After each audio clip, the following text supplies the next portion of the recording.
Okay. That wasn't great, but at least I got 2 touching. If you saw my recent video on my hog hunt with my recurve bow, I had set up on that hunt to shoot when the hogs came out, I had corn 10 yards away and I planned to take a 10-yard shot. And I practiced, this is 15 yards right here. And I'm not gonna take a shot normally over 15 yards. But when the hogs came out, they all came out and they run around. They were 20 yards. And when I shot, it was 22 yards. And it was of course, no sights on my recurve. I picked my spot on the hog. I was looking at it, concentrating on that sight, and he turned an angle, and I shot, and I made a perfect shot.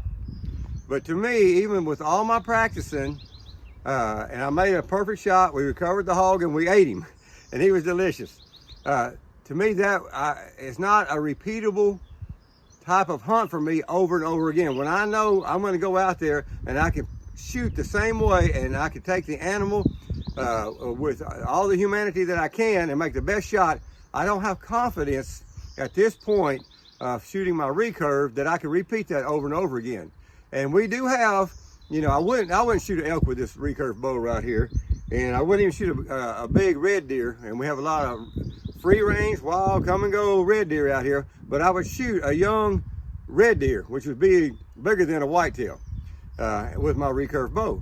And I want to make sure if I decide to do that or get the opportunity that I can place the most ethical shot that I can make on that red deer. So what I've done, a lot of people, oh man, why this is such a big debate, I do not understand. When you hunt, I'm not hunting to prove to myself how macho I am. I'm not hunting with a recurve to prove to you what a great archer, hunter, or whatever outdoorsman that I am. I love the feel of the tug of this bow right here. I like the simplicity of a recurve bow because it doesn't have all the wheels. I mean, you have enough just with a recurve bow with trying to get the right air, the right string, the right silencers, everything to take up a lot of your time. If you don't believe me, watch Jeff Phillips. Every week he's got a new plan for an arrow to shoot and a new way, everything. So it's supposed to be for simplicity. So what I did, I got a simple sight right here. And if you're having trouble with your shooting, I saw the other day Robert Carter. He said he's killed 150 animals with his longbow. And now he went to a 3D shoot and he was messing up. He was missing everything, and he was his confidence had fallen down. So this is a $69 Lwano recurve bow. My arrows are 2018s cut at 29 inches. That is the wrong arrow for my 40-pound bow.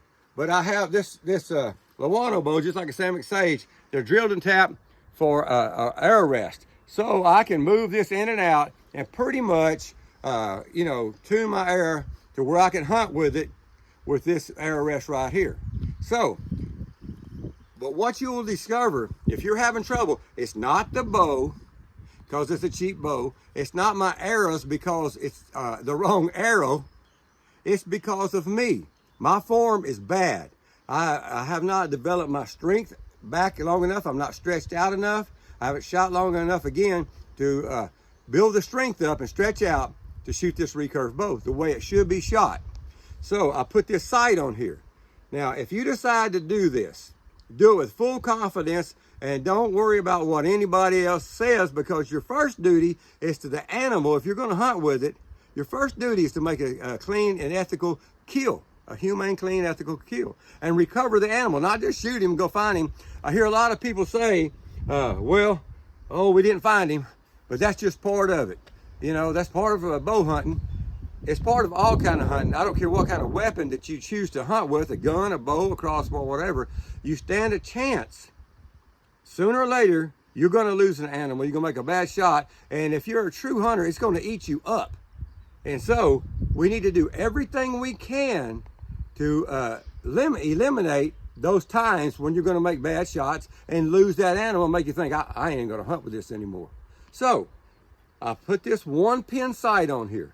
And another thing that you need to know if you need to do this, the main reason why I miss is my form is bad. I'm not coming to full draw. I'm not sticking this finger in the corner of my mouth. I don't have my arms in line with each other. My form is bad. No matter how much I try, and without a sight on here, it doesn't show up as much. Put a 1-pin sight on your bow, and you will see what I'm talking about. Because every time that your form is not perfect, it's going to be exaggerated when you put that sight. You think it's easier? It's not. It will help you to become more consistent with better groups, but your form, you put that sight on there, it really increases developing your form. And when you pull back to shoot, leave both eyes open. You know, I've always, with everything I've shot, my compound bow, my rifle, and my crossbow, I close one eye, and I always will. But when you put this 1-pin sight on there, leave both eyes open. You know, like when you're shooting instinctive, you're concentrating on one spot. So when you have both eyes open, you can see that pin, and you're still looking at it as if you're concentrating shooting instinctive. And do it and shoot and shoot and shoot and shoot until your form improves. Then if you want to, take your sight back off and shoot instinctive and hunt instinctive. I will never take this sight back off. I don't think I'm ever going to be to the level that I should be to make ethical kills over and over and over again. So I'm going to put a sight on here, and I'm going to leave it on here. And then, because I enjoy the simplicity of this bow. But anyways, today is Father's Day. It's a wonderful day to celebrate the legacy of our fathers who are living, and the fathers that we've already lost. If you see one of my videos I just put out, I always try to put out Father's Day, and it's this time I changed the title. It's called A Superman in Camouflage. My dad passed away when I was 37 years old, and now I'm 71 years old. I wrote this song way back when I was 37 years old. So you know, right, from 37 to 71, I'm not trying to be a singer. And if you listen to the song, I'm not a singer. The song is a tribute to the legacy of my dad. I was hurting so bad, I just mowing that grass and crying in my backyard over and over again. And but anyways, now, if you listen to the words of that song, I'm one of those old guys that can't talk about his dad anymore. It still hurts just like it did that day. So that boils down to another thing. It's really the hope that we have is our Father in heaven. I had the best father on earth that any man could ever have. He was tough. He will kick your butt if you didn't listen to him. He had a bad temper. He was the best dad and the best husband you ever saw. If he used to get invited on hunts, and he had 6 kids, and he'd get invited. So hey, his nickname was Buddy, and he said, "Hey, Buddy, why don't you come with us and go hunt down South Texas, or go here with us? Come on, it's all guys." And my dad said, "Well, can I bring my wife and my kids?" And they go, "Oh, no, you can't bring kids. This is all for men." He go, "Well, I appreciate it, but I don't want to go." You know, he never accepted one hunt that he couldn't bring us boys. And he wanted to bring his wife and his girls and his boys. So that's the kind of dad I had. And the kind of dad that we all have, the kind of father that we all have right now is in heaven. And the Father we have in heaven right now, with what's going on this weekend on this Father's Day, with all the lies that you see in this world, all the manipulation and all the insanity, we have hope, we have strength, and we have happiness. So keep your eyes on Jesus Christ and know that you can enjoy this day. Go barbecue with your dad or your kids or whatever. Remember those who've passed. And my song in that video, it's the reason why I have my wife and my kids and my grandkids and everybody in there. That's my dad's legacy. So if you'll watch that video, go back. It's called Superman in Camouflage. That is the legacy of my dad. And the legacy of Jesus Christ is a promise that if you believe in him, that you will never die.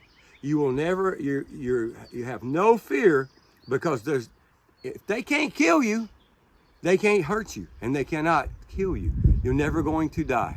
We're going to all be together in heaven, and who knows what, like Phil Robertson said, maybe they'll be duck hunting in heaven. I don't know. Maybe they'll be bow hunting in heaven. God bless you and have a wonderful day.